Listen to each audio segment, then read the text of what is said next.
Ma ogtahay in uu jirkeena vitamino iyo mineral uu u baahan yahay, sidoo kaleetana vitaminadaas iyo mineralkaaseti aan ka heli karno nimcooyinka Allah subxaana wa tacaala arlada noo soo dhigay. Maanta waxaa noo wadaa 13 cunto oo laga helayo macdanka magnesiumka. Fadlan daawo videoga bilaab ilaa iyo dhammaad sida aad uga faa'iidaysatid. Alxamdulillaah, mar walbo Allah subxaana wa tacaala ayaa mahadi iskale. Ugu horeyn waa habeen jimco soo galayso aan badino ku salinta nebiga sallallahu calayhi wasallam. Allahumma salli calaa sayidina Muxamed wa calaa aali Muxamed. Xasuusi ehelkaaga asxaabtaada sida dad badan ay ugu saliyaan nebiga sallallahu calayhi wasallam.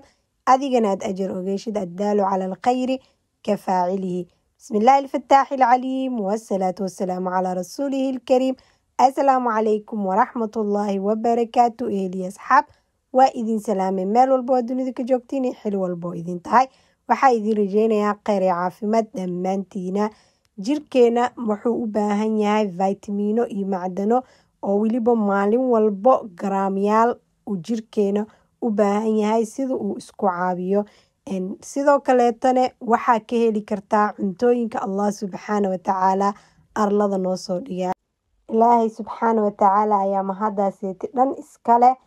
Cuntooyinka aad ay u badan yihiin, balse aniga waxaan soo qaatay kuwa markaaseeti aad loogu amaanay in ay magnesium fiican ku jiraan.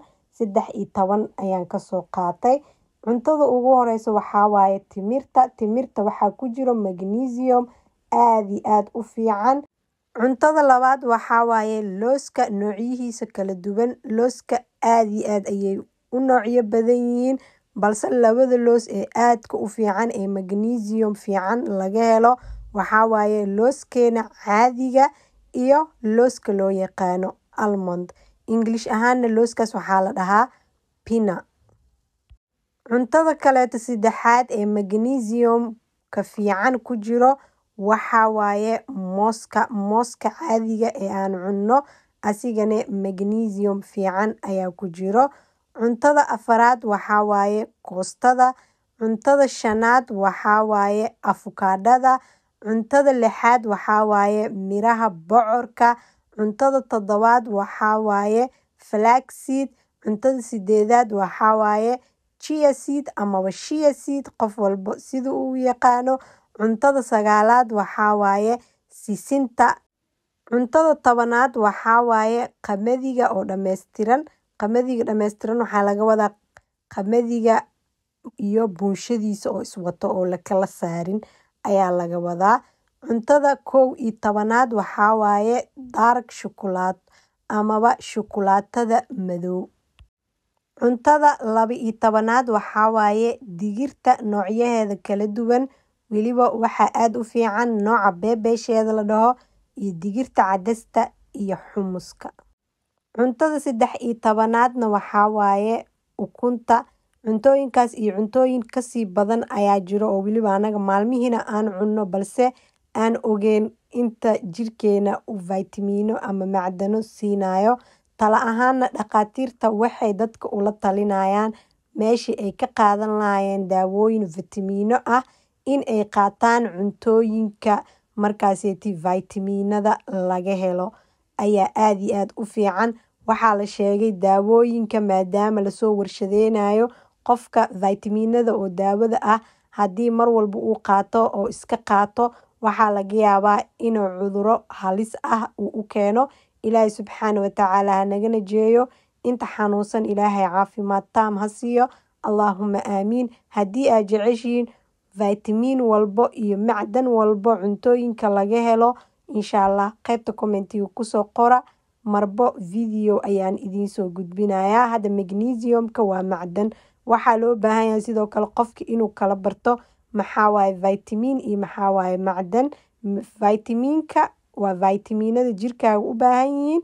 Macdanadana waa macdanada jirkaaga ay u baahan yihiin. Sidoo kale haddii channelka aad ku cusub tahay, waan ka soo hadlay macdano badan ayaan ka soo hadlay iyo vitamino badan ayaa ka soo hadlay.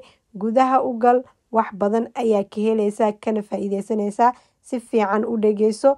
wax walbane aniga waan sharaxay vitaminada markaan ka hadlay sidoo kaleeto cuntooyinka laga helona waan kusoo daray sidoo kaleeto macdanadana sidoo kale waxaan sheegay faa'iidadooda iyo khasaarahooda ama qofka marka uu ku yaryahay sida uu dareemi karo iyo sidoo kaleetaba cuntooyinka laga helo. Waan rajeynaya marka inaad si fiican sawir u yeelatiin oo videoga markaa aragtiin video faa'iido leh aad si fiican u dhageysatiin u dhuuxdiin markaaseeti wax badan ayaa faa'iideysanaysiin idinka ayayna faa'iidadaaseeti dan idin tahay. waa ku mahadsan tahay daawashada videogan haddii aa intaan nala soo gaartay jazaakallah kheyr ayaa ku leeyahay. daawado daacad ayaa tahay jecel wax inuu faa'iideysto asxaabta carartayna ayaga ayay faa'iido la-aan ku dhacday. mar labaadna waxaa idiin xasuusinayaa waa habeen jimco soo galayso ha iloobina ku salinta nabiga sallallahu calayhi wasalam. allahuma salli calaa sayidina maxamed wacalaa aali maxamed. xasuusi ehelkaagii asxaabtaada sida dad badan nebiga ee ugu saliyaan adigana aad ajar oga heshid. hal mar oo qofka ku saliya nebiga sallallahu calayhi wasalam 10 jeer ayaa allah subxaana watacaala ku salinaya. sidoo kaleeto 10 ajar ayaad helaysaa 10 dembi dhaafna ilaahay wuu ku dhaafayaa. marka sidaas darteed qofkii markaas adiga aad xasuusisay ama aa u sheegtay halka jeer uu ku saliyo ajarka uu helay adigana sidoo kaleeto ajarkiisa ayaa leedahay. marka faa'iidadaaseeti ha iska khasaarini. sidoo kaleeto habeenka jimcaha iyo maalinta jimcaha oo dhan badiya ku salinta nebiga sallallahu calayhi wasalam. iyo ha iloobin inaad akhrisatid suuratul kahf haddii aa akhrisatid maalinta jimcaha ilaa jimcaheeda ilaahay subxaana watacaala nuur ayuu ku siinayaa. sidoo kalena maalinta jimcaha saacad ducada la ajiibaa ku jirto ayadana ka faa'iideyso. kaligaana ha duceysanin ummadda dhan u duceey. inta aan videogan video lamid ah ku kulmeynan waxaa idinka tegayaa nabad iyo jacayl. assalaamu calaykum waraxmatullaahi wabarakaatu. sidaas iyo amaana allah.